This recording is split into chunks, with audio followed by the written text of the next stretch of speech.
আমি আপনার থেকে মোদিজির সম্পর্কে একটু শুনতে চাই। আমরা যেটা গীতার বাণী পড়েছিলাম না, यदा यदा हि धर्मस्य ग्लानिर्भवति भारत। और इस हमले की साजिश বারবার আমি रचने ফিরে वालों আসি को ধর্ম প্রতিষ্ঠার उनकी জন্য। कल्पना से भी बड़ी আজকে যে তিনি মোদিজি রূপে নেই, सजा मिलेगी। এটা কি করে আমি বিশ্বাস করি? যে লোকটা ত্যাগী সন্ন্যাসী, যার নিজের জন্য চিন্তা নেই, সেরম একজনকে আমরা শাসক হিসেবে পেয়েছি। তো এর থেকে বড় কিছু হয় না।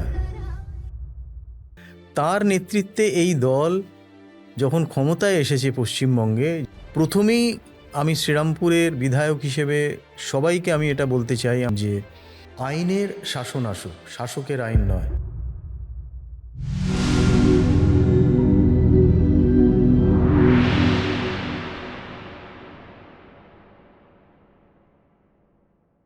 তৃণমূলের অপশাসন নিয়ে আপনি কি বলতে চাইবেন বিগত 15 বছরের? তৃণমূলের অপশাসন মানুষ দেখেছে, যেখানে দুর্নীতি, চুরি, পাচার, কাটমানি, এর বাইরে মানুষ কিছু দেখেই নেই। প্রশাসনিক দিক দিয়ে তারা কিছু দিতে পারেনি সাধারণ মানুষকে, না সুরক্ষা, না তারা দিতে পেরেছে স্বাস্থ্য, সেখানেও চুরি।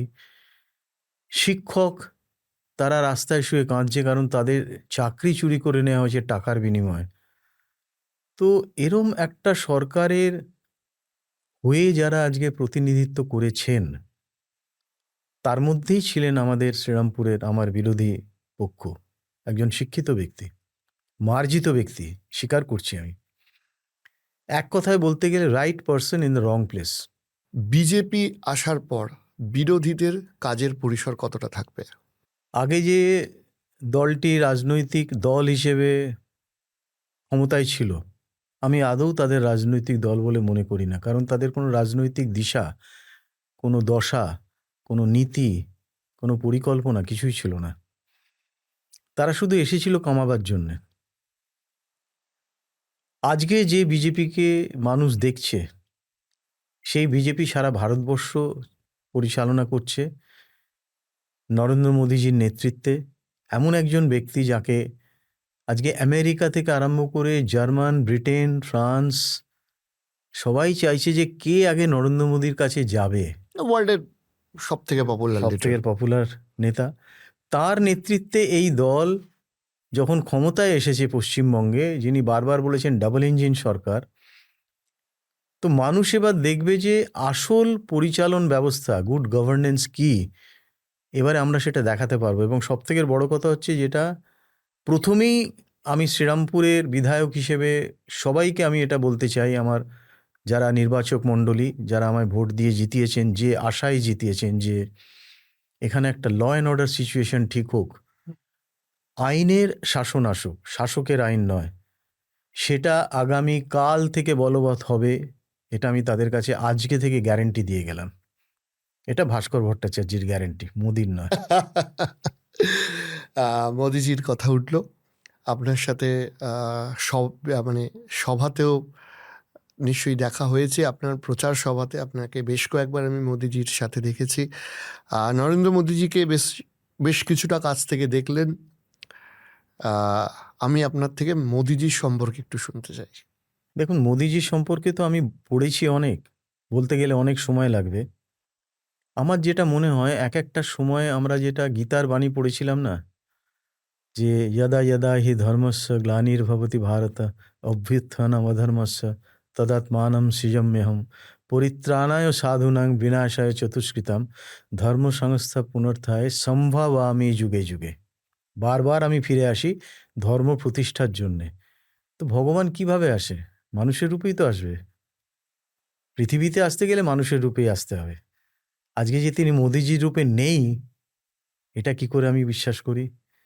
যে লোকটা ত্যাগী সন্ন্যাসী, যার নিজের জন্য চিন্তা নেই, যার কোনো লোভ নেই, যে সমস্ত মানবিকতার ঊর্ধ্বে নিজেকে নিয়ে গেছেন, সেরম একজনকে আমরা শাসক হিসেবে পেয়েছি। তো এর থেকে বড় কিছু হয় না। সুতরাং এটা একদম নির্ধারিত যে তিনি যতদিন আছেন তিনিই শাসন করবেন। আগামী দিনে সনাতন হিন্দু জাগরণ যেটা ঘটেছে, এটা এমন একটা জায়গায় যাবে, আমি বলতে পারি যে ভারতবর্ষের মানুষ যে যেখানে আছে তারা ভারতীয় জনতা পার্টির এই ছত্রছায়ায় নিজেদেরকে সুরক্ষিত বলে মনে করবে। দেশ কমপ্লিট। ফিরে আসি আমার আপনার শহর শ্রীরামপুরে।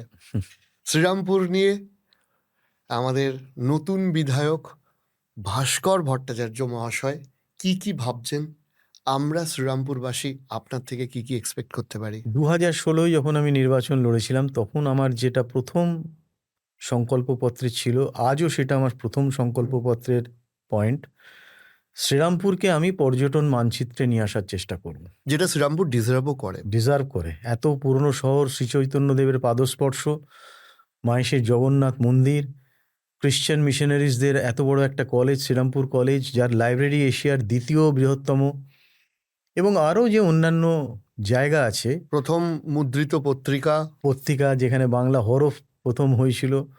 তো এই জায়গাটাকে আমরা যদি পর্যটন মানচিত্রে আনতে পারি, তার একটা প্রসিডিওর আছে যেটা কেন্দ্রীয় সরকারের মাধ্যমেই হবে। পঞ্চম পঞ্চবার্ষিকী পরিকল্পনা যেগুলো হয় তার মধ্যে আসে, এখন তো নীতি আয়োগ হয়ে গেছে।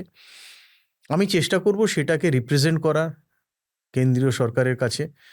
পশ্চিমবঙ্গের মধ্যে এই শ্রীরামপুরকে পর্যটন মানচিত্রে আনা হোক, এবং তাতে একটা ফান্ড কেন্দ্রীয় সরকারের অল্টারনেটিভলি প্রতি 5 বছর অন্তর শ্রীরামপুরের জন্য অ্যালট হবে। সেই টাকাতেই পুরো কাজ, যত ডেভেলপমেন্ট, কি সুয়ারেজ বলা হোক, কি পরিচ্ছন্নতা, কি হসপিটাল, স্কুল, মাহেশের রথ, রাস্তা, এমনভাবে আমি তৈরি করতে চাই যে শ্রীরামপুরকে আগামী দিনে পর্যটকরা একটা নির্দিষ্ট জায়গা বলে মনে করবে। তারা আসবেন, ফরেন কারেন্সি এখানে খরচ হবে, ব্যবসায়ীদের হাতে টাকা আসবে, ক্রয় ক্ষমতা বাড়বে, এবং আগামী দিনে এটা একটা অন্য মাত্রায় চলে যাবে সারা বিশ্বের কাছে যে শ্রীরামপুর কি।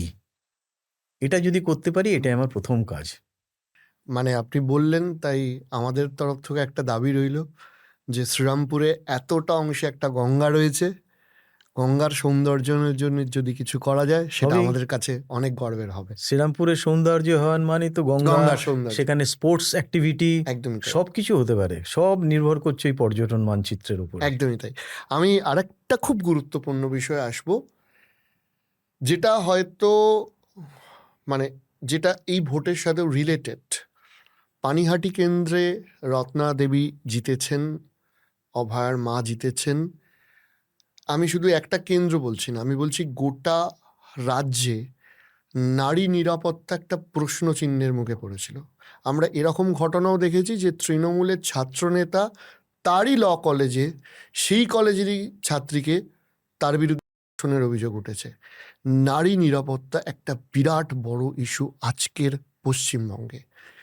বিজেপি এই নারী নিরাপত্তা নিয়ে কি করতে চাইছে, বা কোথায় কোথায় তারা আরো স্ট্রিক্ট হতে চাইছে? অবশ্যই কিছু করতে হবে আমাদের। এটা নিয়ে আমাদের প্রত্যেককে বসে চিন্তা করতে হবে।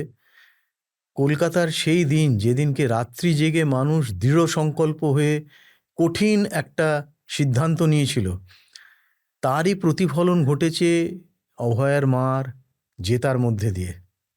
মানুষ ভোট দিয়েছে ওই জন্যেই যে তারা চায় আমরা আগামী দিনে এই যে নারী নিরাপত্তা, সেটা নিয়ে কিছু ভাবি। এবং এটা শুধু মুখে বলবো এটা ঠিক না, এর একটা সঠিক পরিকল্পনা হওয়া দরকার। প্রশাসন এটাকে কিভাবে নিয়ে যাবে, আমরা কিভাবে এটার ফলো আপ করবো, এটার কিভাবে ইমপ্লিমেন্টেশন হবে প্রপারলি, সেটার ওপরই সব কিছু নির্ভর করবে। এবং আমি দৃঢ় বিশ্বাস আমার আছে যে আমাদের যারা ক্যাবিনেটে যাবেন তারা এটা নিয়ে চিন্তা করবেন আগামী দিনে, এবং এটা নিয়ে একটা কিছু ব্যবস্থা করা হবে খুব শীঘ্রই। প্রশাসনকে আমরা দায়বদ্ধতায় বাঁধতে চাই, অ্যাকাউন্টেবিলিটি। একদমই তাই। আমার শেষ প্রশ্ন, অনেকক্ষণ আপনাকে আটকে রেখেছি।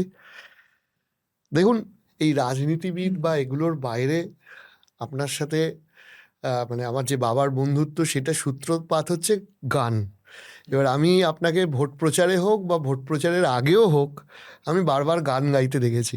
তা বিধায়ক ভাস্কর ভট্টাচার্য কি মাঝে মাঝে গান করবেন, হ্যাঁ, করি তো। নাকি এই কাজের চাপে আর গানটা ভুলে যাবেন? না, এটা আমি এখনো ভুলতে পারিনি। আমি দেখলাম এটাও হয়তো ভগবান দত্ত।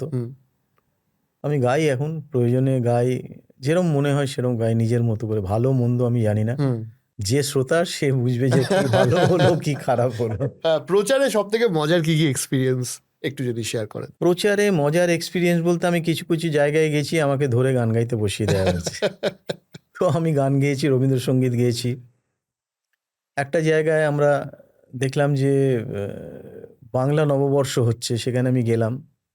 আমি এমনি বসেছিলাম পাশে, তো আমাকে ডেকে মঞ্চে তুলে গান গাওয়ানো হলো। আবার আমি সেদিন বাংলা গানই গাইলাম, রবীন্দ্রসঙ্গীত। গানটা হচ্ছে প্যাশন। একটা মানুষ গান জানে বা গান গায়, কবিতা বলে, পাখি ভালোবাসে, শিশুদের ভালোবাসে, তবেই সে পরিপূর্ণ মানুষ। তার মধ্যে কিন্তু তখনই আরেকজনের প্রতি কিছু করার ইচ্ছে, জেদ, ভাবনা আসে যদি সে সত্যিকারের মানুষ দরদি হয়। একদম। তো এইগুলো মানুষের মধ্যে থাকা দরকার আছে আমার মনে হয়। হয়তো সবাইকার মধ্যে নেই মানেই যে সে মানুষ নয় তা আমি বলছি না, কিন্তু এগুলোতে একটা সফট কর্নার তৈরি হয়। অটল বিহারী বাজপেয়ীজি খুব ভালো কবিতা লিখতেন, তো তিনিও একজন কবি ছিলেন। এগুলো একটা হয়ে যায় কিছু কিছু মানুষের মধ্যে। আমার মধ্যে সেরকম একটা হয়তো ছিল। আমি রাজ্যেও অনেক সময় অনেক প্রোগ্রামেতে আমাকে বলেছে, এসো ভাস্কর গান গাও, আমি গান গেয়েছি। তাহলে গান আপনার জীবনে একটা অঙ্গ হতে অঙ্গ। আমার ফ্যামিলি গানের মধ্যে আছে। এবার একটা জিনিস, সেটা হচ্ছে যে আমি শেষ হয়ে হইল না শেষ। এই যে বিধায়ক হওয়ার পর তো ডেফিনেটলি কনগ্র্যাচুলেশনের বন্যায় মানে ভেসে যায়। আপনার সাথে যেটুকু টাইম আমারও কথা হচ্ছিল, দেখছিলাম পরের পর ফোন আসছে, এখনও ফোন আসছে। ইনফ্যাক্ট সব থেকে মজাদার বা আপনি হতবাক হয়ে গেছেন এরকম ফোন কি এসছে এখনো, যে আরে বাবা এই ফোন করলো? এসেছে এসেছে, আমি অবাকও হয়েছি, হুম। কিন্তু আমি সেটা এখন নাম এখানে বলতে চাইছি না। বিভ্রাট আর তৈরি হোক এটা আমি চাই না। আমরা এখন নতুন সূর্য, নতুন দিশা, নতুন দিক নিয়ে আলোচনা করব। নতুন দিগন্ত মানুষের সামনে খুলে দিতে হবে আগামী দিনের জন্যে, যাতে তারা প্রাণ ভরে নিঃশ্বাস নিতে পারে, পুরো জায়গায় অক্সিজেন পেতে পারে, ফ্রেশ অক্সিজেন, যেখানে কোনো দুর্নীতির গন্ধ থাকবে না। একদমই তাই। মানে অনেক অনেক অনেক শুভেচ্ছা রইল আপনাকে। আমাদের কাছে, আমার কাছে আপনি সেই আমার বাবার বন্ধু ভাস্কর কাকুই থাকবেন। মানুষের জন্য আপনি আরও অনেক কাজ করুন। শ্রীরামপুর তথা বাংলাভাষীর অনেক এক্সপেকটেশন আপনাদের থেকে, অনেক স্বপ্ন নিয়ে অনেক মানুষ অনেক রিস্ক নিয়ে এই ভোটটা দিয়েছে। অনেকে, আমি এরকম মানুষকে দেখেছি, মানে মানুষ বলতে আমাদের জেনারেশনের, আমাদের বন্ধুবান্ধব, আমার থেকে 5-6 বছরের ছোট ছেলেমেয়েরা, যারা আজকের ডেটে আমাদের প্রায় পুরো ব্যাচটা ব্যাঙ্গালোর, চেন্নাই, পুনে, মুম্বাই, দিল্লি এই সব জায়গায় থাকে। তারা ফ্লাইট কেটেছে, তারা ট্রেন ধরেছে, তারা গোটা পরিবার নিয়ে 1-1.5 লক্ষ টাকা খরচা করেছে। কেউ চেন্নাই থেকে এসছে শুধুমাত্র অনেক স্বপ্ন দিয়ে আজকের দিনটা দেখবে বলে। 207 জন বিধায়ক, তাদের চেষ্টা থাকবে যে পশ্চিমবঙ্গ যাতে বৃদ্ধাশ্রম না হয়ে যায়। একদমই সেই স্বপ্নটা পূরণ হোক, এই আশা রাখি। অনেক অনেক আরও একবার ধন্যবাদ। ধন্যবাদ আজকে সময় দেওয়ার জন্য।